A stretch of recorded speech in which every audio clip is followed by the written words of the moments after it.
Welcome to E360 TV, the live streaming and on-demand destination for influential voices and enlightened audiences. We offer trending, grassroots, and purpose-driven content across a diverse range of interests. E360 TV is more than just watching programs. We offer the ability to interact with live shows connecting audiences to real, authentic influencers and storytellers while streaming to millions of devices.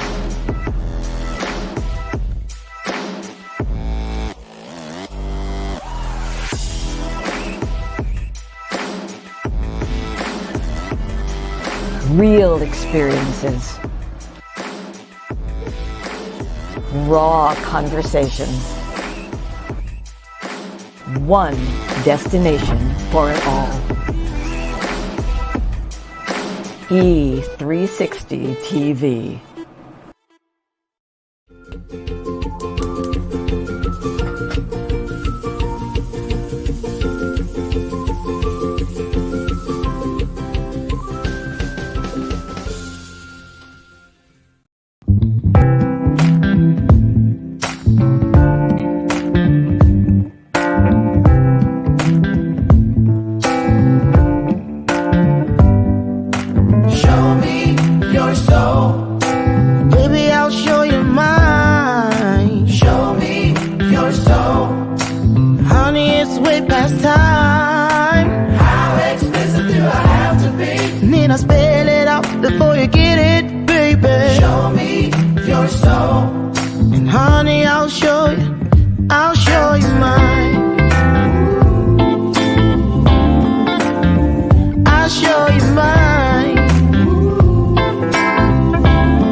Show me your soul, baby, I'll show you mine.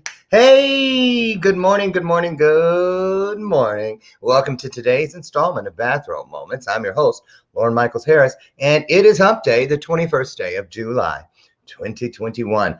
I'm excited to be here because when we come together, as we do every day, Monday through Friday at 8 a.m. Central, we fulfill the promise, one of the greatest promises of all, that where two or more of us join together in like-mindedness, something wonderful is going to happen. And today is no exception. I am bringing back a guest that I had on just not too long ago. And her name is, you might remember, I should have asked how to pronounce that last name again. Lena Cebula. I'm going to say it like that. She can correct it. She's clapping backstage. I can see. So I must have got close. So anyway, one of the most compelling, riveting, let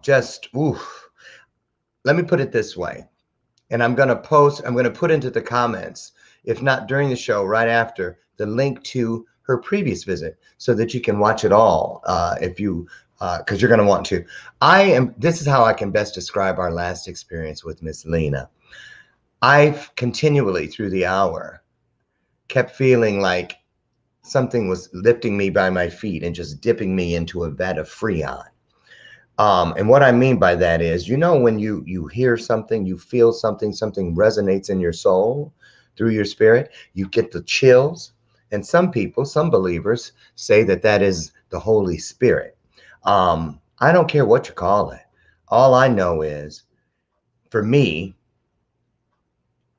it immediately, when I feel that, it immediately wipes away all doubts, suspicions, side roads, if you will. And I just love this lady. What a warrior. She's a mom, she's a wife, she's a survivor, she's a champion, and she's a person who has embraced vulnerability, which is not an easy thing for a lot of us. Our scars, see, we think, I know for a fact, because for decades, I wore spiritual turtlenecks. I had spiritual, shoulder length gloves. I didn't show any spiritual skin. Okay. I kept everything covered because I didn't want people to see my scars. But it was when I started honoring those scars by just looking at them, I realized that those scars, first of all, are proof of immediately having healed. I have immediate proof.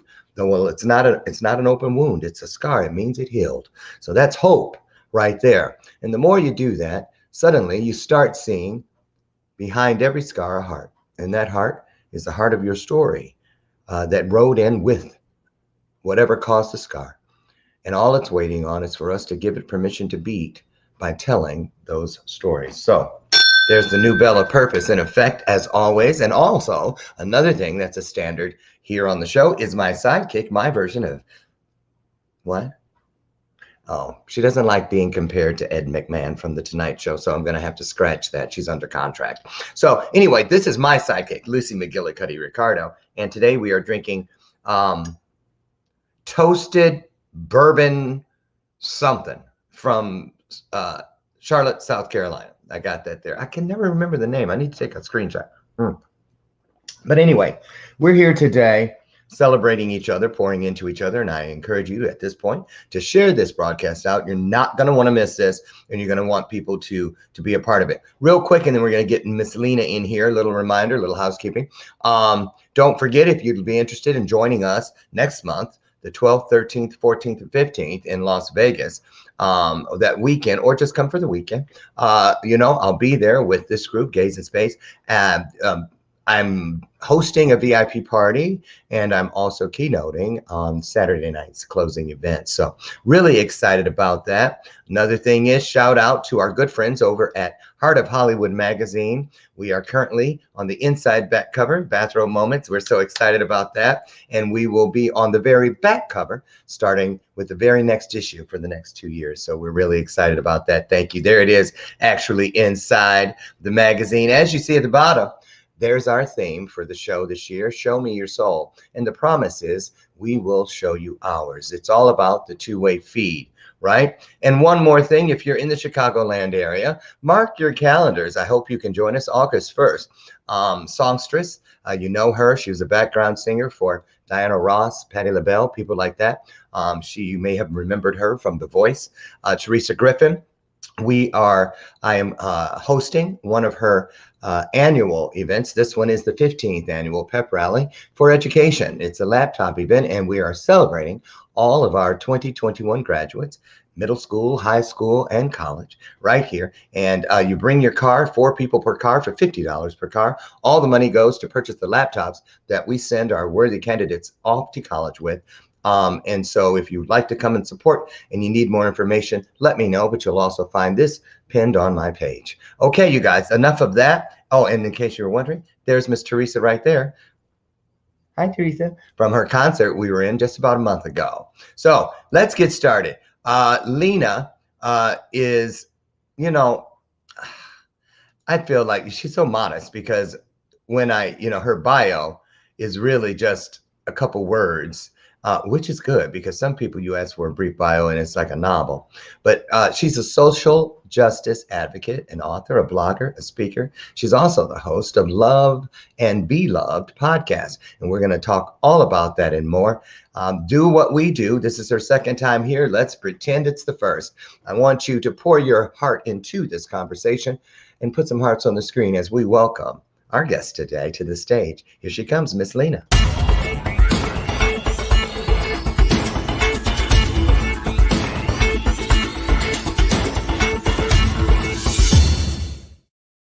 Hi, Lena. Hello, hi. So grateful to be back. And I'm so grateful for that introduction, honestly, because it gave me goosebumps. Before I was shy or embarrassed.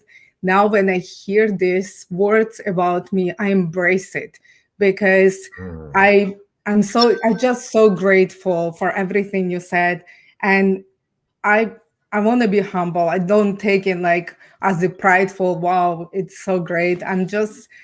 I don't know. I'm so grateful I did survive. I'm so grateful I have this opportunity to share my story. But another thing that you pointed out, I didn't talk about this for 20 years. So there was the time when I was and afraid of being judged and condemned and rejected because this is not something that you parade. So for everything is the right time. And I'm so grateful that God gave me opportunity. He actually nudged me to go and look into my past because by that time I already had beautiful family, my husband, my business. I was a hairstylist, I was a church going. I would never disclose my past to the people who I live with and be with. Although for my husband, I wrote him a letter before our marriage, and I asked him to read that letter because I didn't want him to I want him to have a choice because that time I would not marry me. So I mhm. want him to read and say, yes, I will go through life with you, or no, I'm sorry, we cannot be together. But I want to be honest with him because up to that time, nobody knew who I am or who I Right. was. Well, So, well, Lena, what I love about you, we're going to do this a little differently today okay, because you don't need coaxing and you know the questions before they're asked because you live within your story, within your purpose. And so, what we're going to do today, I wanted to read something really quick, and then I'm going to actually turn it over to you and pop off the screen and let you just pour into the audience today about what it is we're here to do. thank Before you. before I read my little part, I just want to say hello to everyone out there. Hi, Agnes Overman Torres from Puerto Rico. I hope that you're doing well, Agnes. I think it's been has it been a year yet? Agnes, your open heart surgery? I don't think it's been a year yet, but so glad you're back with us, Lori Whitney, and all the rest of the crew, all of you out there. Too many to name, but you know that I feel you here in my heart, and I'm grateful for you being here. So this morning, you guys remember a few months ago, I started this book, The Angels Within Us, written by John Randolph Price, the author of Super Beings, and I have been working my way through this book, meeting my angels, and boy, has it had a positive effect on everything in my world. So I just wanted to read something very short. And before I turn over to Leah, I didn't plan this. I got the download this morning. So please receive this, whomever out there feels that this is for them. It's chapter 6, The Angel of Spiritual Understanding. And it says, the angel of spiritual understanding stands at its gate of expression to help us grasp, comprehend, absorb, interpret, know, and appreciate the meaning of all things, including ourselves. And one of the greatest services that this energy provides is open mindedness, an attribute that most of us could use in heaping measure. Accordingly, the birthplace of true understanding is right within our consciousness. As that dynamic energy begins to work in our minds, we first develop an intellectual understanding of our divine constitution, and as it seeps into our emotional nature, a sense of knowing is registered subjectively. We are beginning to realize the truth of our nature. But realization is by degrees, and it is not until we have elevated understanding to its highest spiritual level that we move into knowingness, where we know and we know that we know. So, you're going to know something when you get out of here today, and that's no mistake. That is purpose. It is a promise. And at this point, Lena, just get in there, introduce yourself again. I see more people coming in, and just take off and just let what you believe to be greater lead you and pour into the audience. It's all yours. Thank you so much. I'm Lena Cebula. I'm wife and the mother of three beautiful children. I'm author of spiritual autobiography called Miraculous, and I'm human trafficking and drug addiction survivor. But today, I'm a blogger, speaker, I'm social justice advocate, and I'm host of the Love and Beloved podcast. And my why is to encourage, inspire, and to give you hope that there is a chance to have love, peace, and joy and wholeness again after everything you've seen and done. Well, I will recap a little bit of my story, but if you want to listen my previous interview, you guys welcome. But I was born and raised in Ukraine in middle class family. Everything was fine, you know. Lots of people have lots of different opinion about communism, but I was young. What I remember, it was order in my country. But then everything fell apart. I was almost 11 years old. My family already struggled in their marriage, my parents, and with unrest and uncertainty in the country without any support from their parents or community, their marriage start falling apart. They become the alcoholics. Our home was infested with mice, cockroaches, mold. It was dirty, stinky. We were hungry most of the time. It was me and my siblings, and my home was full of strangers. We have drunken parties all the time, and I became a target. So I've been raped numerous times by the gang, and when I thought, well, nobody protects me, no police, no my family, and when I thought it's not gonna get any worse, 1 month before my 15th birthday, I end up in the hospital with the severe abdominal pain, and they discover in the hospital that I'm in labor. I didn't know I was pregnant. I didn't know who her father was, but I knew that she gonna have some health complications, and she did pass away 3 months later. But before that, I have to refuse my parental rights and give her my name. So it was guilt, shame, and condemnation on top of what I already felt about myself. But I felt so responsible for her life, and I carried that guilt for another 20 years in my mind. I carried her casket in to the cemetery, but I carried the guilt, shame for half of my life. And I started drinking, smoking. I was product of my environment. I didn't know where to run from this anxiety, and I started using heroin because it would turn me off for a very long time, and it created the simple life just to get high and find the money and find the drugs. And 3 years later, I just have this moment when I was awakened and thinking, I don't want this life anymore. But there was no any hope for people like me. And when this opportunity come along, I got very excited. One of my friends invited me to this lady house, and she was rich and fancy, and she offered me a job. I didn't really think about what kind of job it is. I was almost 18 years old. They got me a passport, they dolled me up, and they get me like into Israeli embassy. I didn't get visa. I honestly, I was so far on drugs, I didn't really question anything. Then I don't remember the bus ride.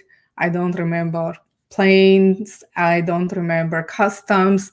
I don't remember anything. One day I just opened my eyes and I heard the sound like Muslim call to prayer, Allahu Akbar, and I end up being trafficked to foreign country.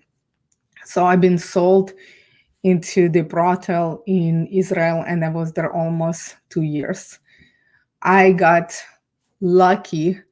I ended up in the family business because the people who came with me, all the girls died on drugs, been killed, disappear, or never heard again. But I got the opportunity to pay off all my debts and actually come back home.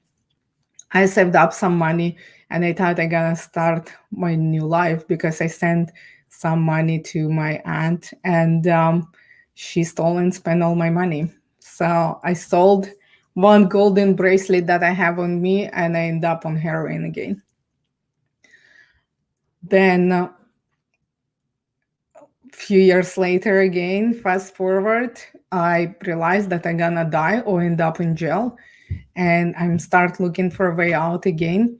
But excuse me, there was no way out for people like me again. So this time I told myself I want to go to Israel, but they offered me to come to Canada. I said I will go anywhere, and my body was only commodity that I had. So I came to Canada, and I don't know, by the grace of God, they actually helped me to get the documents and learn English. And then I realized that I have an opportunity to start a new life here.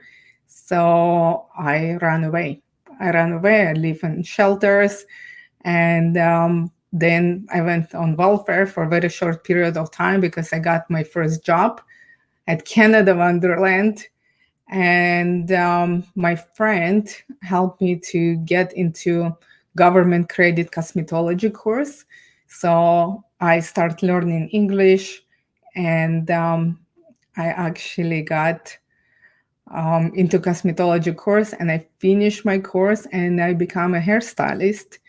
Later on, I already was clean, and it was exciting. So I went to Taekwondo school. I learned how to drive. So I have a black belt now and hairstylist license. And I wasn't looking for anything serious because I was in the achieve mode, because I thought like diplomas and gold medals and I don't know, bring me and success and that peace and that work that I was looking for, because I want to be somebody. I want this peace that I made it. And very interesting that I think it's grace of God that my brain was clean, and I was actually healthy. I finished all my school with 96% of all my tests. So, and I learned English. I really loved it too. So, I had to pop in yes. because I'm just sitting here, Lena, and here I am hearing it for the second time, and it's still doing the same thing it did the last time, even more so. And I just wondered, because I know some of you out there are probably wondering the same thing. When it's so easy, or it can be afterwards, for us to talk about, it was God, it was this, it was that. But when you're in there, and you know what I'm talking about, you guys too, those places in our lives, those times where a day felt like a week, an hour felt like a day, where you're when you sleep or trying to sleep, you hear all kinds of sounds that people would think are from a movie soundtrack, but it's real life right outside, or sometimes right inside with us. Lena, did you ever feel like, I can't do this, I want to take my own life? Did you ever experience any suicide attempts during all this? Like, That's very interesting you ask. I didn't know it's God until like now I'm looking back and I'm like, oh, that's God, that's God. One thing I never had to actually take my life, which is very interesting because I have very hardcore like self like what is that word? self-preservation. Preservation. Yes. I think maybe because I've been abandoned by my parents very young, so I have to kind of hustle me to survive. So I have like this hardcore survivor mode. Although I had moments when I was on drugs, or I was that time in the Bedouin tent when at the gunpoint, I felt like it would be okay to die. You know what I mean? I wouldn't kill myself, but if somebody kill me, it is okay because it does not have, my life didn't have worth or value. I knew that nobody gonna miss me. I knew that nobody gonna show up for my funeral. I know because nobody looked for me. I was in Israel for 3 months. They didn't even go to police say, you know what, my kid We ain't seen disappeared. Lena in 3 months. Yeah, Y'all want to go out and look for her? yeah, no. If I didn't call them when I was given opportunity to call them, they even didn't know where I was. Like nobody looked for me. So I think that's why I have so much gratitude that God didn't allow me to die as a roadkill from the drugs or whatever it is. but I never thought, I will kill myself. Although I have those thoughts like this is too much. Why this is happening? Like I cannot take this anymore. Like I need this solution. I think that's what was next step. I need something different. I need something better. Something have to be there because this is not okay. But it took me like a years to get to that pit that I'm like, I need to get out. And in the craziest way, all those times that I have opportunity, it still was an opportunity. Doesn't matter where it took me, it still was moving me out of where I was, because that's what it was: go to jail or die. If I would stay there, I would die. That's just overdose or something would happen. Now, And that's what's very interesting. did you ever, let's say so if you were to scrunch all the time that you were inside this experience into one time frame, how much time are we looking at? A year, 2 years? How much? Probably 13, 15 years. And in that time, just a guesstimate, because I doubt if you kept count, but how many girls/women did you see die? Oh, few. Like honestly, all the bunch that come with us, and we've been brought in one place. So all the women like on that couch who been like chosen, literally, like you go to grocery store and they like, I want this, I Like want that, her. I want that. Oh no, wait, not her. Give me her. Yeah, exactly. So Oh, I end up, so lots of people coming. So it's like literally when you see that human trafficking movies, it's actually not exaggerating how it's all going on. It's exactly like this. And these people came and they chose me. But then I heard so many stories, and all the people like on the couch, they all were gone. So that's why I okay. say I'm a lucky one, because I've been chosen, but specifically this kind of company. And it's Let very me ask you this interesting. question, Lena. A lot of people, I remember when I was being groomed, if you will, coming out of my abuse situations. When I came out and I aged out of foster care, I kept hearing people when they were right in front of me talk to other people. Oh, here, meet Lauren. He was in the foster system, and and they would say, you know, he's broken. Yeah. You know, talk about that. Did you ever feel like you were broken, damaged? I always say I was bruised. I was bruised. When I I was broke. actually felt that, it's almost like my brain didn't allow me to go there. I rather be a bully than a victim, and for myself as well, because I Mm. knew how painful it's to be victim, because I was like victim in very young age and my family didn't protect me. So I figure out I have to protect me. So I become this mean, crazy, and I think that's what actually, in a weird way, protected my mind from suffering and going anxiety and die, because I just want to go forward. And when I actually felt how bad, I created this another Lena to protect me when I had my baby and with my husband, because I want to be this Lena who is compassionate and loving and kind. But I realize how much my default mode, it's freaking out, being alone, and every fight or argument with my husband, it was I said to him, get out, I don't need you, I don't need anyone, I'll be fine. And it took me a while to realize that I actually have humongous PTSD that I had to deal with. I Yeah. just wrote those 4 letters down because Yeah. we're going to go to commercial. And I was going to say, thank you. That's a great segue. When we return, I wanted to talk to you about that PTSD. I want to talk about what the word forgiveness means to you and how you, if you did, I'm sure you had to be happy and joyous and free. How did you find it within yourself to forgive so many wrongs? And then also we want to get into the book.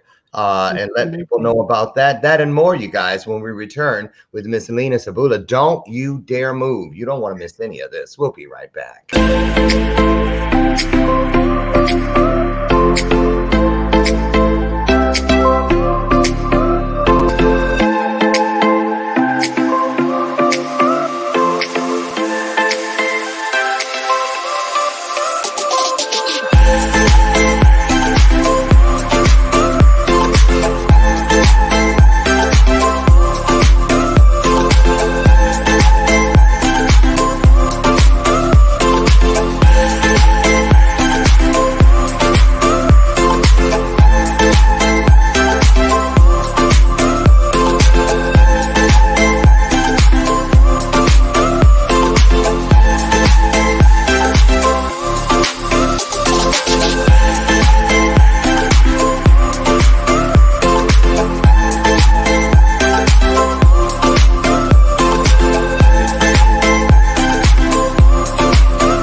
Welcome back to today's installment of Bathrobe Moments. I'm your host, Lauren Michaels Harris. We're halfway through today's interview with Miss Lena Cebula, talking about trafficking. Before we get her in, I just want to say, all of us are trying to find our way back to health and wellness after a year of doing almost nothing, physical that is, outside of our homes, of course, due to the pandemic. But healthy choices are the road to a healthy lifestyle. You don't have to do it all at once. You can do it a little bit at a time, one sip or one bite at a time.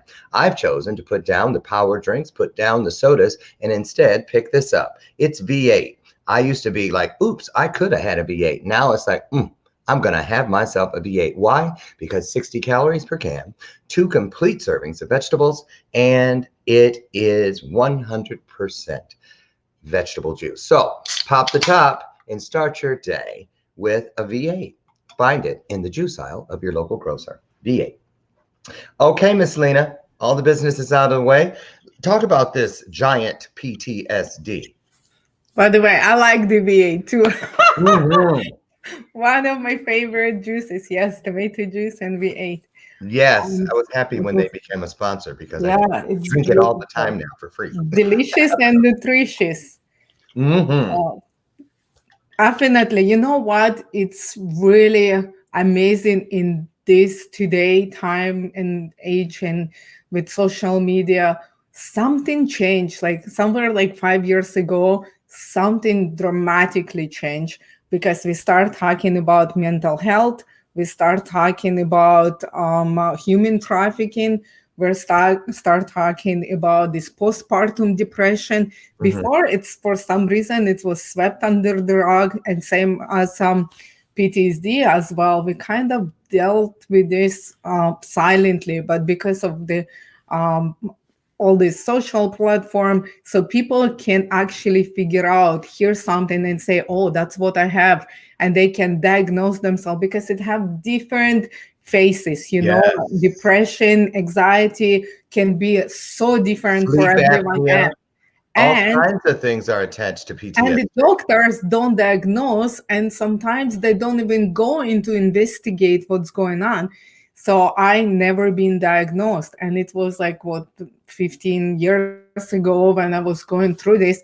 I have to figure out on my own, why do I feel this way? Why this is happening? And of course, it was a huge part that I was socially unfit, because for the last almost decade, I was not and in a normal social setting, with people or with learning or with anything else. So when I got with my husband, that time my boyfriend, I was very loud, very obnoxious. I didn't care about anything or anybody. And there's been this human being who I want to be with, because he treated me like a queen. Like he didn't see everything. He like saw my soul.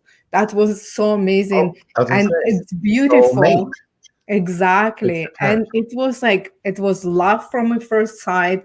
And nobody ever treat me this way in my life and still doesn't. So I want to change for him.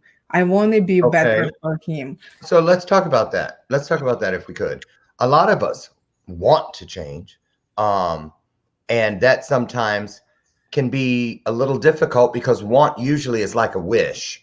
It's when we know we need to change that it comes with a plan. Need comes with a plan. That's why when the doctor tells you, you know what, Lena, you need to quit drinking soda pop or you're going to be diabetic, then all of a sudden you can do it. Yes. But when you tell people, I think I want to stop drinking soda, usually you pick up more because there's no plan. So let me ask you, you found this person who's now your husband.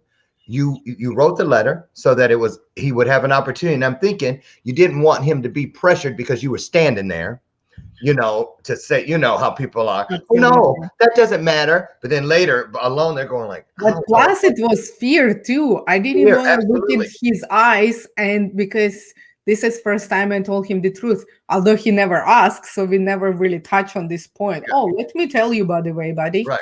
You So know. what I want to know is in order to go in, because we only can hold so much space, right?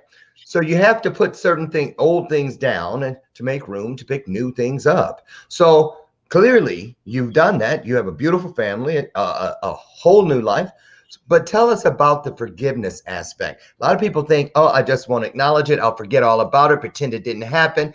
I remember the day God told me, Lauren, it's okay with your trauma. If you don't want to pick those scabs right now, you don't want to deal with them right now, put them up somewhere, but don't hide them because you won't be able to find them when you need to go back to them to say bye-bye. All gone to the left, Felicia. So tell us Yeah. how you managed to forgive the situations, the people who should have been looking for you and didn't, the people that did all the things. You were literally tortured, raped multiple times, beaten, and things that we don't even know, that I'm sure you're like, that's too graphic, I can't even tell them. Absolutely. How or have you forgiven all of that to wipe it clean for yourself, for your heart? Yes. How do you do that? Very interesting you ask me. And I'm thinking right now, actually, it's my mother. I hate my mother the most. The rape, abuse, everything. I just put it on one person, on her. I'm thinking, what kind of mother are you to have a child bringing into the world and observe this kind of lifestyle and being okay with that? That time I didn't understand she have like her own problem and she was zoned out. Now I understand and I have compassion. But that time I was just on another side and I took all this hate from everybody and put it on her, just on her. And I dealt with this like through whole of my life. And very interesting, when I got the child, what helped me to succeed, I didn't want to be like her. So when I Ah, talked to my husband and I was over empowering, bossy, crazy, I was thinking about my mother and I'm thinking like her marriage fell apart because she treated my father like that. It's not like I cannot be a boss. I want to be a partner. I want to be 50-50. I don't want to be below. I don't want to be on top. We are together in this, okay? right. But she has very strong personality as well. She put him down and that's the marriage fall apart as well. So every time I was reminded of that, same as like cooking and cleaning and do all these chores that I didn't even know how to do. Some people dream of being wife and a mother. I was lost. My husband was saying to me like, what, you don't know how to sweep the floor of all the laundry, you don't have a pride in your home. And I'm thinking, I didn't have a home. This is my first home that I actually have, that I'm learning how to do all this stuff. Mm. And I didn't have any moms or group supports or anything. And I didn't even know that I can have any support from anywhere. So I was this alone. The baby was born right after we moved in together. So I'm thrown into like being wild animal into like domesticated, this like animal that have to know all this stuff. So, and plus I suffer from postpartum depression. Mhm. So I start like crying and eating and all this stuff. I was so lost. And he taught me how to sweep the floor. He taught me how to vacuum. And in the beginning, I was so prideful and I was yelling and I was throwing the feet because I was embarrassed to tell him, yes, buddy, I don't know how to sweep the floor. Yes, I don't know how to fold the laundry. But then I remember my mother and I just back off. I'm like, okay, so if I yell and we fight, it's not constructive. Or if I just be humble and just say, can you show me the way you do it? And he would do it. And he was beautiful teacher. When I back off and stop yelling and being embarrassed, I just said to him, can you show me the way you do it? And he taught me how to clean the house and do everything. So Wow. I want to ask you this one. It takes a lot of courage to just tell our stories, okay? But then it takes even more courage when you get that call to write the book, and then you start thinking about the people that a lot of people don't write their books because, well, I can't because the mother who did this to me is still alive, and then all my family's going to be pissed off because, and then, you know, I have a family member that wrote a book and she put all of us in it and she changed our names, but the names she chose rhymes with our real name. So we knew who she was talking about. And I remember the day I got the call and they were like, yeah, did you read the book that Blanky Blank wrote? And I was like, no. And they were like, she said this about so-and-so. She said that about so-and-so. And she goes, and I was like, oh, that's not good. And then they go, you know, you're in it too. And I was like, what? Where can I get it? Send it to me. What? Read it to me, you know, all of a sudden. So I want to ask you this, the courage. When you wrote this book, what did you think about when my children read this book? And here's the book, Miraculous, My Journey from Hell to Heaven. What, tell us about that, about how hard was it? And how do your kids, what kind of questions did they ask you? Do they ask you? Do they tell their friends? Is it a secret that we keep in the family? Well, how does that work, Lena?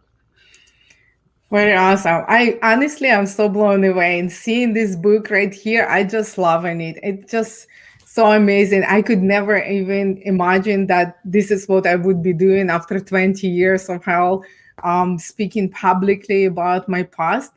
But it was very interesting. I give my life to Christ probably 5 years prior I wrote this book.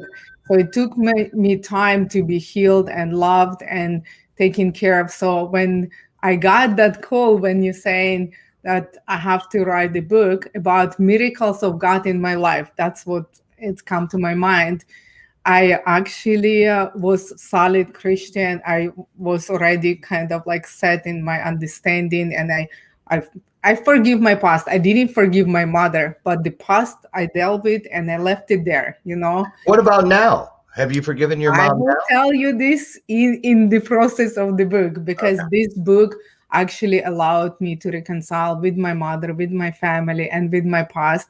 And I led my dad to Christ, my grandmother, everybody. Like it's been amazing transformation. And I thought God wanted me to write this book for somebody else, because there's so many people struggling through their past, through their abuse, through PTSD, lots of stuff. I have a story on every trouble and every trauma. And I just want to encourage, inspire, and to give hope. So I thought this book gonna be for someone else to be that inspiration. I didn't put any gory details because I know there's enough to understand that it's bad.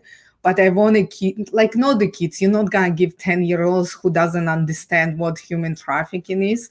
But 14, 15 and up, there's actually general. It's very general, so people could read and understand this.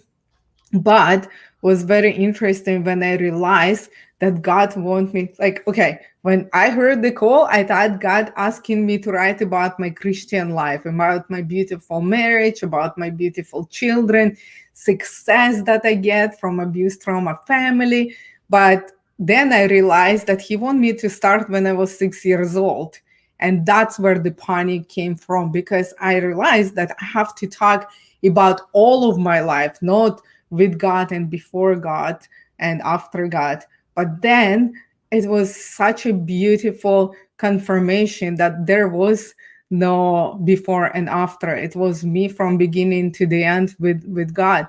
The interesting part though, because I was looking back into my past from my new perspective when I'm healed, redeemed, and forgiven, it was so much easier to forgive and to understand other people as well. So I just have compassion on them. And that's where that forgiveness came to my mother and to reconcile with her, because I understood how it to be a mother and a wife, and deal with the postpartum depression, how to be alone, and how to um, actually raise the child, and when you don't even know what to do. So now I do understand her as well, and that's what gave me a strength to build a relationship back with her. Just amazing. Just amazing. So, what did you ever tell your mom how you heaped all the hate on her? And how do you guys move forward? Is it ever like, is it like, say, for instance, you're in a big family thing and people start talking about your book and about your past? Is it like a white elephant in the room? Or is it, how does your mom feel about hearing all these things in this book about her? Well, that's interesting that you say. Well, it's in English, so she didn't really read it or understand it, but we talk about this, and very interesting. I think she have like some form of PTSD, because like she blank out half of the stuff, but she was drunk half of the time as well, you know. So she does not recall the way I do recall the thing. And that's very interesting that she's come out. She's not alcoholic anymore. She was married, remarried, and she take care of my sister with her 5 kids and my brother. So I give her that grace, because like there was period of her life that it was really screwed up, but then she almost God give her a chance to redeem herself with her grandchildren and everything. But she never apologized to me. She never I was going to like ask that. said to me even like one phrase, you know what, please forgive me. Like I was dealing with so much stuff in my marriage. I had no energy, mental energy, and understanding to just like think about you. And that's it. But guess what? She never did. And I hold that, although I try to forgive, but I hold on that fact that she gonna apologize and she didn't. But then God spoke to me and he said, so if she apologized today, would you forgive her and have like this flourish love and relationship? And I said no. So he said, so why are you waiting for? What are you waiting for then? Because I realized her apology to me not gonna make a difference in me.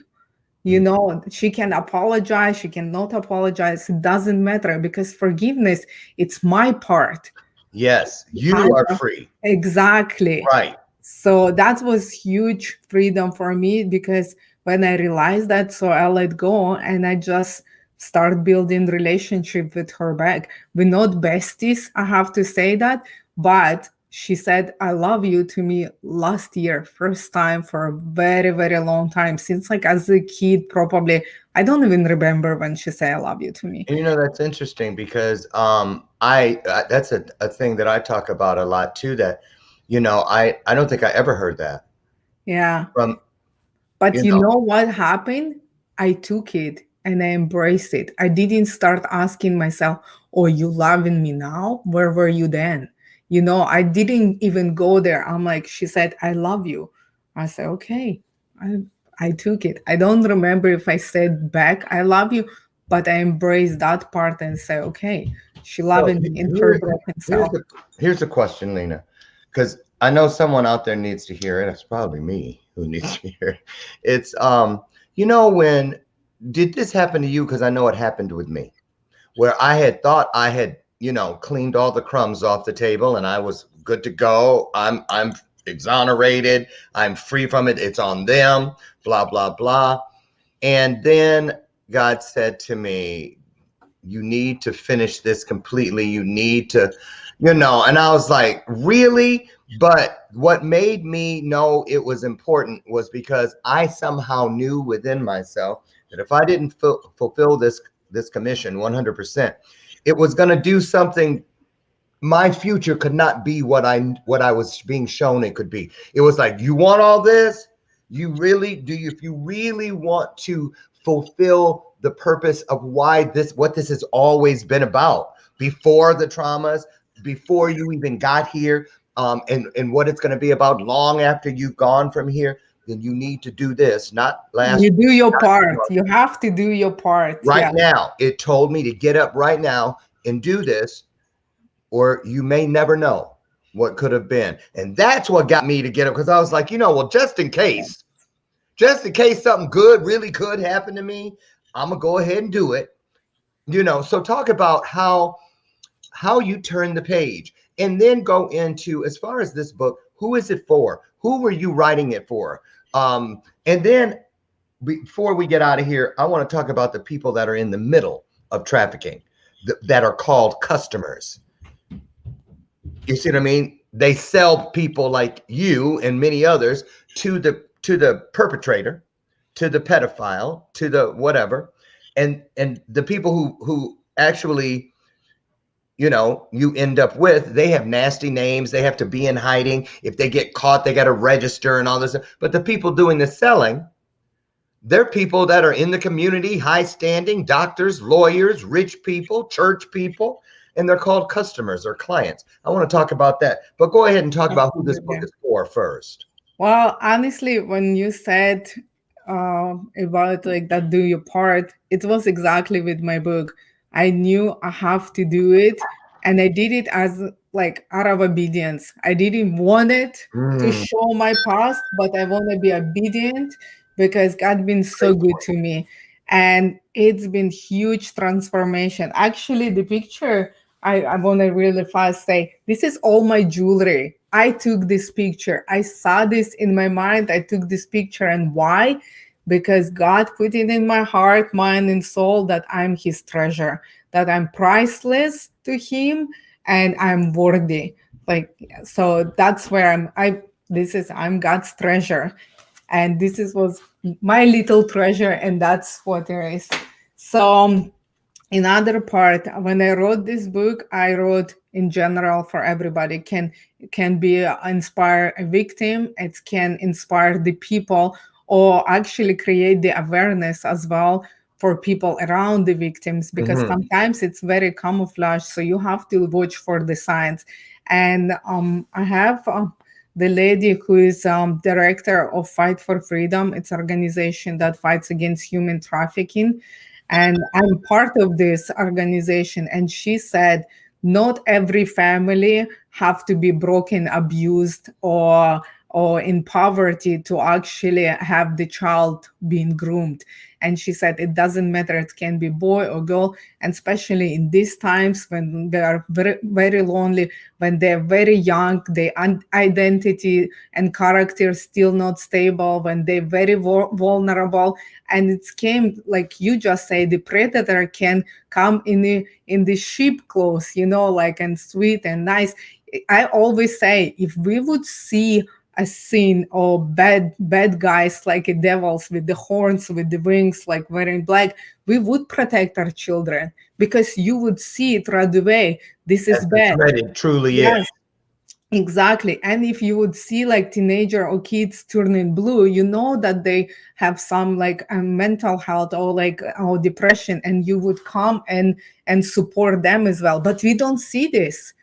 So that's why they come so camouflaged. They can be with the cute, sweet little puppy walking around, sweet, nice guy, or with the girl who are just struggling with her grades and down on herself and become her boyfriend.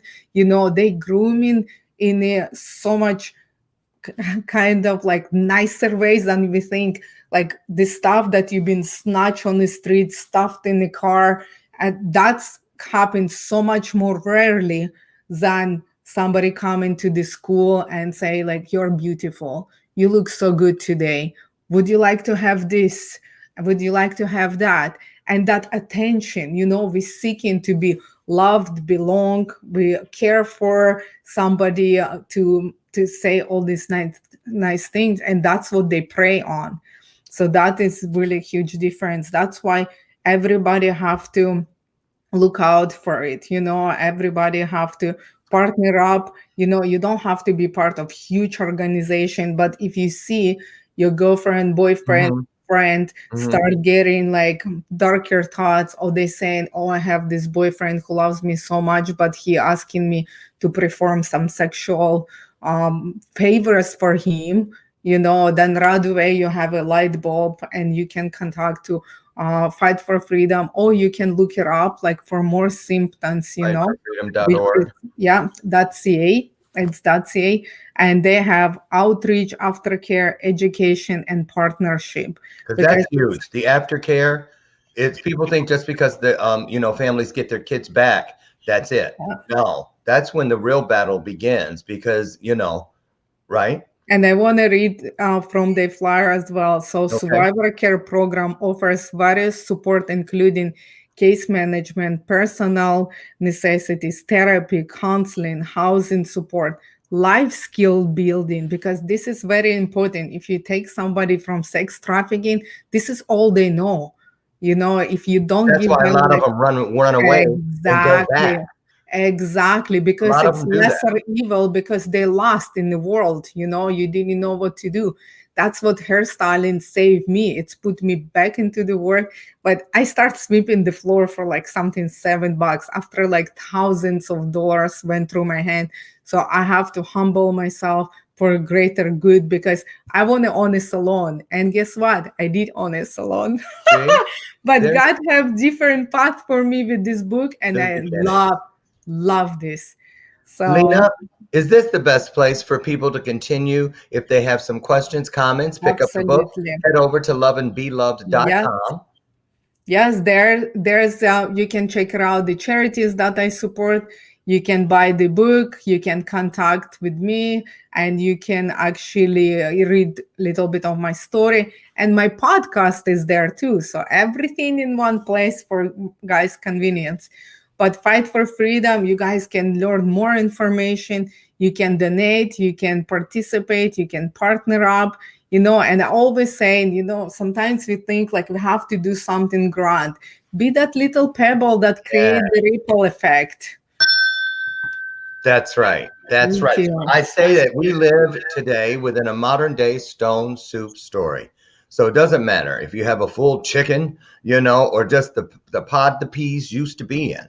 Bring whatever it is you have to contribute. Throw it in the pot of humanity, and everyone can eat. So Absolutely. Amen I to that. Yes, I am so grateful for you. You guys get over to the website Thank right you. here. I want you to pick up this book. This is the kind of thing I really think if you know people that you have family members or friends that have young kids, teenagers, tweens, all of that. Get this book, put it in their stockings this Christmas, get it into their hands so that they can read the story up close and personal of one woman who made her journey from hell to heaven and is now trying to save others from that same ordeal. And by the way, Always, can I throw this real fast that you can.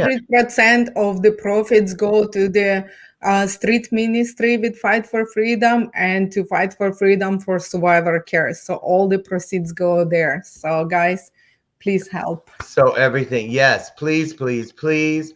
I can't thank you enough. If you had one last thing you wanted to say, that if everybody was going to forget everything we talked about here today, except for one thing, what would be the one thing you'd hope they would never forget? If you desire to come out wherever you are, wherever your struggle is, first of all, remember everybody suffering and struggling, so you're not alone. And there's amazing organization, amazing people who wants to help. You just have to take that first step and don't be quiet. You don't have to shout from the rooftops. Just go find one person and say, I need help. I think I'm in trouble, or I am in trouble. And they're gonna rescue you as Mhm. discreetly as possible. They will save you and protect you. If you want to know about God, go to a friend on the church, like seek help. go. Yeah, Take you that got to try step. for it. You have That's to go for it. Yes. Amen. Amen. Listen, we're out of time, but Lena, I want to tell you too. Let's talk in the next couple of weeks. I just put on my page today that we have officially booked the Power of WE Symposium for Chicago this spring, and I'm actually going to be partnering with Slave Free Project. I hope they haven't gotten back with me, but whoever it is, I want it to be about trafficking. So we're going to do things a little differently this year, coming out of COVID and whatnot, because the people that prey on these things, there's a lot of fear just collectively around the world now, and they're capitalizing on it. So we're going to have to offset that even more than usual, and that's why this next Power of WE Symposium is dedicated to helping put an end to trafficking. Absolutely. Listen, you guys. There's the information on the screen. I have already dropped into the comments Lena's previous show with me here on Bathrobe Moments, so you can watch that too, as well as what you have here today, especially you all coming in on the replay. Listen, get out there today and do what we do. We change the world one person, one experience at a time. Yes. All we have to do is remember every door of opportunity, wave your hand of purpose before it, and let your truths go first. When we do that, the Creator will walk before us, stand beside us, Amen. carry us from behind, because there's always something we won't see coming. I'll meet you all back here tomorrow morning, if it's God's will, at 8 a.m. Central, right out on the front porch. Tomorrow is Ask the Experts Day. They're here once a month, and our 3 in-house experts are back. So we hope you will be as well. So we'll see you out there. Get out there today and do like Lena and so many of us. Be the blessing you'd like to see in the world. Okay, Lena, thank you so much. God bless you. God bless you all, guys, and I appreciate you. Bye. Absolutely. Bye-bye, all. Have a great day.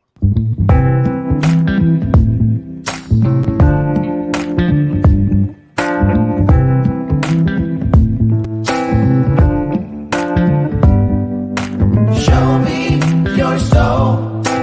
Baby, I'll show you mine. Show me your soul.